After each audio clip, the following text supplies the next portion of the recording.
ಶ್ರೀ ರೇವಣಸಿದ್ದೇಶ್ವರ ವಿದ್ಯಾಪೀಠ ಸುಕ್ಷೇತ್ರ ಶ್ರೀ ರೇವಣಸಿದ್ದೇಶ್ವರ ಮಹಾಮಠ ಮನಸೂರು ಕನ್ನಡ ಮತ್ತು ಸಂಸ್ಕೃತಿ ಇಲಾಖೆ ಸಹಯೋಗದೊಂದಿಗೆ ಸೆಪ್ಟೆಂಬರ್ 5ರಿಂದ 9ರವರೆಗೆ ಮಠದ ಯಾತ್ರಿ ನಿವಾಸ ಸಭಾಂಗಣದಲ್ಲಿ ಕನಕ ಪಂಚಮಿ ಸಾಂಸ್ಕೃತಿಕ ಉತ್ಸವ ಆಯೋಜಿಸಲಾಗಿದೆ ಎಂದು ಡಾ ಬಸವರಾಜ ದೇವರು ತಿಳಿಸಿದರು.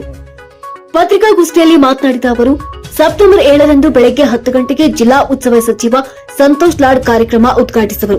ಕೇಂದ್ರ ಸಚಿವ ಪ್ರಹ್ಲಾದ ಜೋಶಿ, ರಾಜ್ಯ ವಿಧಾನ ಪರಿಷತ್ ಸಭಾಪತಿ ಬಸವರಾಜ ಹೊರಟ್ಟಿ ಘನ ಉಪಸ್ಥಿತಿ ವಹಿಸುವರು. ವಿಧಾನ ಪರಿಷತ್ ಸದಸ್ಯ ಯತೀಂದ್ರ ಸಿದ್ದರಾಮಯ್ಯ ಅಧ್ಯಕ್ಷತೆ ವಹಿಸುವರು. ಸಚಿವ ಶಿವರಾಜ್ ತಂಗಡಗಿ ಉಪಸ್ಥಿತರಿರುವವರು. ಡಾ ಬಸವರಾಜ ದೇವರು ಸಾರಥ್ಯ ವಹಿಸುವರು. ವಿಚಾರ ಸಂಕಿರಣಗಳನ್ನು ರಂಗಾಯಣ ನಿರ್ದೇಶಕ ಡಾ ರಾಜು ತಾಳಿಕೋಟಿ, ಕನ್ನಡ ಮತ್ತು ಸಂಸ್ಕೃತಿ ಇಲಾಖೆ ಸಹಾಯಕ ನಿರ್ದೇಶಕ ಕುಮಾರ ಬೆಕ್ಕೇರಿ, ಕವಿವಿ ಕನಕ ಅಧ್ಯಯನ ಪೀಠ ಸಂಯೋಜಕ ಡಾ ರಾಮನಗೌಡ, ಕವಿವಿ ಕನಕ ಅಧ್ಯಯನ ಪೀಠ ಸಂಯೋಜಕ ಡಾ ಹನುಮಗೌಡ ಸಿ ಪಾಟೀಲ್ ಉದ್ಘಾಟಿಸುವರು. ವಿಶೇಷ ಆಹ್ವಾನಿತರಾಗಿ ಕನ್ನಡ ಮತ್ತು ಸಂಸ್ಕೃತಿ ಇಲಾಖೆ ಕಾರ್ಯದರ್ಶಿ ಎಂಎ ವೆಂಕಟೇಶ್, ಜಿಲ್ಲಾಧಿಕಾರಿ ದಿವ್ಯಪ್ರಭು, ಜಿಲ್ಲಾ ಪಂಚಾಯತ್ ಸಿಇಒ ಪಾಟೀಲ್ ಭುವನೇಶ್, ದೇವಿದಾಸ್ ಉಪಸ್ಥಿತರಿರುವರು ಎಂದರು. ಸೆಪ್ಟೆಂಬರ್ 5 ಬೆಳಗ್ಗೆ 8 ಗಂಟೆಗೆ ಕನಕ ಜ್ಯೋತಿ ಪ್ರಜ್ವಲನೆ, ಜ್ಯೋತಿ ದರ್ಶನ ಮತ್ತು ಧ್ವಜಾರೋಹಣ.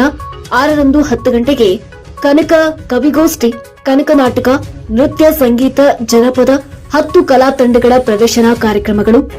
7ರಂದು ಬೆಳಗ್ಗೆ 10 ಗಂಟೆಗೆ ಉದ್ಘಾಟನಾ ಸಮಾರಂಭ, ಕನಕದಾಸರ ಬದುಕು ಬರಹ ವಿಚಾರ ಸಂಕಿರಣ ಹಾಗೂ ನಾಟಕ, ನೃತ್ಯ, ಸಂಗೀತ, ಜನಪದ ಕಲಾ ತಂಡಗಳ ಪ್ರದರ್ಶನ, ಕನಕ ಪ್ರಶಸ್ತಿ ಪ್ರದಾನ. 8 ಬೆಳಗ್ಗೆ 10 ಗಂಟೆಗೆ ಹರಿಭಕ್ತಿ ಸಾರ, ಮೋಹನ ತರಂಗಿಣಿ ಕಾವ್ಯ ಚಿಂತನೆ. ಇನ್ನು 9 ದಿನಾಂಕ ಬೆಳಗ್ಗೆ 10 ಗಂಟೆಗೆ ರಾಮಧ್ಯಾನ ಚರಿತ್ರೆ, ನಳಚರಿತ್ರೆ, ಕೀರ್ತನೆಗಳು, ಚಿಂತನೆ, ಸಮಾರಂಭ ಜರುಗುವುದು ಎಂದು ತಿಳಿಸಿದರು. ಪತ್ರಿಕಾಗೋಷ್ಠಿಯಲ್ಲಿ ಪ್ರಭು ಹಂಚಿನಾಳ, ಡಾಕ್ಟರ್ ಎನ್ಎಚ್ ಪೂಜಾರ್, ರಮೇಶ್ ನೆಲವಡಿ, ಭೀಮಣ್ಣ ಹೊನಕೆರೆ, ಪ್ರಕಾಶ್ ಕಿತ್ತೂರು ಇದ್ದರು. ನವೆಂಬರ್ ತಿಂಗಳಲ್ಲಿ ನಾವು ಕನಕ ಪಂಚಮಿ ಸಾಂಸ್ಕೃತಿಕೋತ್ಸವ ಕಾರ್ಯಕ್ರಮವನ್ನ ನಮ್ಮ ಮನ್ಸೂರು ರೇವಣಸಿದ್ದೇಶ್ವರ ಮಹಾಮಠ ವಿದ್ಯಾಪೀಠ ಮತ್ತು ಕನ್ನಡ ಮತ್ತು ಸಂಸ್ಕೃತಿ ಇಲಾಖೆ ಸಹಭಾಗಿತ್ವದಲ್ಲಿ ಪ್ರತಿ ವರ್ಷ ಮಾಡ್ತಿದ್ವಿ. ಹೋದ ಸಲ ಕನಕ ಜಯಂತಿ ಸ್ವಲ್ಪ ಸರ್ಕಾರದ ಒಂದಷ್ಟು ನಿಲುವುಗಳಿಂದ ಮತ್ತು ಸರ್ಕಾರದ ಕಾರ್ಯಕ್ರಮ ಅವತ್ತು ಇದ್ದಿದ್ದರಿಂದ ಅವತ್ತಿನ ದಿನ ನಾವು ಕಾರ್ಯಕ್ರಮ ಮಾಡಕ್ಕಾಗ್ಲಿಲ್ಲ. ಈ ವರ್ಷ 2024ರ ಕಾರ್ಯಕ್ರಮ ಈ ಸೆಪ್ಟೆಂಬರ್ 5ರಿಂದ 9ರವರೆಗೆ ನಮ್ಮ ಮನ್ಸೂರು ರೇವಣಸಿದ್ದೇಶ್ವರ ಮಹಾಮಠದ ಯಾತ್ರಿ ನಿವಾಸ ಸಭಾಂಗಣದಲ್ಲಿ ಏರ್ಪಾಟ್ ಮಾಡಲಾಗಿದೆ. ಆ ಕಾರ್ಯಕ್ರಮ 5 ದಿನ ಈ ಒಂದು ಕಾರ್ಯಕ್ರಮ ನಡೆಯುವುದರಿಂದ ಮತ್ತು ರಾಜ್ಯದ ಮತ್ತು ಜಿಲ್ಲೆಯ ಮತ್ತು ನಮ್ಮ ಬೇರೆ ಬೇರೆ ಭಾಗಗಳಿಂದ ಪ್ರಖ್ಯಾತವಾದಂತಹ ಕಲಾ ತಂಡಗಳು ಈ ಕಾರ್ಯಕ್ರಮದಲ್ಲಿ ಭಾಗಿಯಾಗ್ತಾವ. ಅವು ಜನಪದೀಯ ಕಲಾ ತಂಡಗಳಿರ್ಬೋದು ಅಥವಾ ಬೇರೆ ಬೇರೆ ಕಲಾ ಪ್ರಕಾರಗಳ ಕಲಾ ತಂಡಗಳಿರ್ಬೋದು. ಸುಮಾರು ಒಂದು 40ರಿಂದ 45 ಕಲಾ ತಂಡಗಳು ಭಾಗವಹಿಸ್ತವೆ. ಮತ್ತು ಈ 6ನೇ ತಾರೀಕಿಗೆ ಈ ಕಾರ್ಯಕ್ರಮದ ಒಂದು 2ನೇ ದಿನ ಅವತ್ತ ಕನಕ ಕವಿಗೋಷ್ಠಿ ಮತ್ತು ಜನರಲ್ ಕವಿಗೋಷ್ಠಿ ಏರ್ಪಾಟ್ ಮಾಡೀವಿ. ಅವತ್ತೂ ಕೂಡ ಕಲಾ ತಂಡಗಳ ಪ್ರದರ್ಶನ ಇರ್ತದೆ. ಮತ್ತು 7ನೇ ತಾರೀಕು 7/9/2025 ರವಿವಾರ ಅವತ್ತ ಈ ಒಂದು ಕಾರ್ಯಕ್ರಮದ ಉದ್ಘಾಟನೆಯನ್ನ ನಮ್ಮ ಜಿಲ್ಲಾ ಮಂತ್ರಿಗಳಾದಂತ ಸಂತೋಷ್ ಲಾಡ್ ಅವರು ಉದ್ಘಾಟನೆ ಮಾಡ್ತಾರೆ. ಅವ್ರ ಜೊತೆಗೇನೆ ಘನ ಉಪಸ್ಥಿತಿಯನ್ನ ಕೇಂದ್ರ ಸಚಿವ ಪ್ರಹ್ಲಾದ್ ಜೋಶಿ ಅವರು ವಹಿಸ್ಕೊಳ್ತಾರೆ.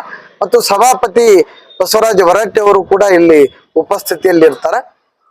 ಆಮೇಲೆ ಇಲಾಖಾ ಮಂತ್ರಿ ಶಿವರಾಜ್ ತಂಗಡಿಗೆ, ಕನ್ನಡ ಮತ್ತು ಸಂಸ್ಕೃತಿ ಇಲಾಖೆಯ ಸಚಿವರಾದಂತ ತಂಗಡಿಗೆ ಅವರು ಕೂಡ ವಹಿಸ್ಕೊಳ್ತಾರೆ.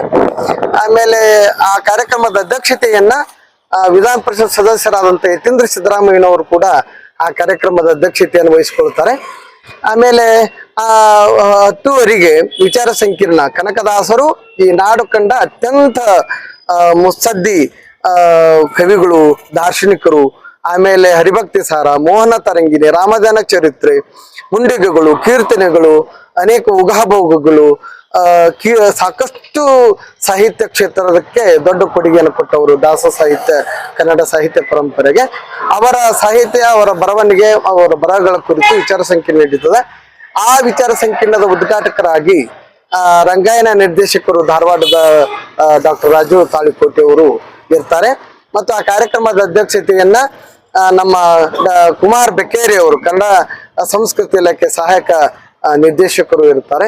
ಅದರ ಕಾರ್ಯಕ್ರಮದ ಅಧ್ಯಕ್ಷತೆಯನ್ನ ಡಾಕ್ಟರ್ ಹನುಮಗೌಡ ಪಾಟೀಲ್ ಕನಕ ಅಧ್ಯಯನ ಪೀಠದ ಸಂಯೋಜಕರು ಕರ್ನಾಟಕ ವಿಶ್ವವಿದ್ಯಾಲಯ ಅವರು ಜೊತೆಗೆ ಇನ್ನೂ ಅನೇಕ ಇವರು ಯಾರು ಸಾಧಕರು, ಆಮೇಲೆ ನಮ್ಮ ಕರ್ನಾಟಕ ನೌಕರರ ಸಂಘದ ಸವಣೂರವರು, ಆಮೇಲೆ ರಮೇಶ್ ನಲ್ವಡಿ ಅವರು, ಆಮೇಲೆ NH ಪೂಜಾರ್ ಅವರು, ಕಲಾ ಸಂಗಮದ ಪ್ರಭು ಅಂಜನಾಯವರವರು, ಅನೇಕ ಕವಿಗಳು ಸಾಹಿತಿಗಳು ಕಾರ್ಯಕ್ರಮದಲ್ಲಿ ಭಾಗವಹಿಸ್ತಾರೆ. ಆಮೇಲೆ ಅವತ್ತನೇ ಕನಕ ಪ್ರಶಸ್ತಿ ಕೂಡ ನಾವು ಕೊಡ್ಮಾಡ್ತೀವಿ. ಅಂದ್ರೆ ಬೇರೆ ಬೇರೆ ಕ್ಷೇತ್ರಗಳಲ್ಲಿ ಸಾಹಿತ್ಯ ಕ್ಷೇತ್ರ ಇರ್ಬೋದು, ಆಮೇಲೆ ಉದ್ಯೋಗ ಕ್ಷೇತ್ರ ಇರ್ಬೋದು, ಆಮೇಲೆ ಕಲಾ ಕ್ಷೇತ್ರ ಇರ್ಬೋದು, ಆಮೇಲೆ ಶಿಕ್ಷಣ ಕ್ಷೇತ್ರ ಇರ್ಬೋದು, ಕೃಷಿ ಕ್ಷೇತ್ರ ಇರ್ಬೋದು, ಸಂಘಟನಾ ಕ್ಷೇತ್ರ ಇರ್ಬೋದು, ಪರಿವರ್ತನಾ ಕ್ಷೇತ್ರ ಇರ್ಬೋದು, ಬೇರೆ ಬೇರೆ ಕ್ಷೇತ್ರಗಳಲ್ಲಿ ಸಾಧನೆ ಮಾಡಿದಂತ ಸಾಧಕರನ್ನ ಗುರುತಿಸಿ ಅವರಿಗೆ ಕನಕ ಪ್ರಶಸ್ತಿಯನ್ನ ನಾವು ಅವತ್ತ ಪ್ರದಾನ ಮಾಡ್ತೇವೆ.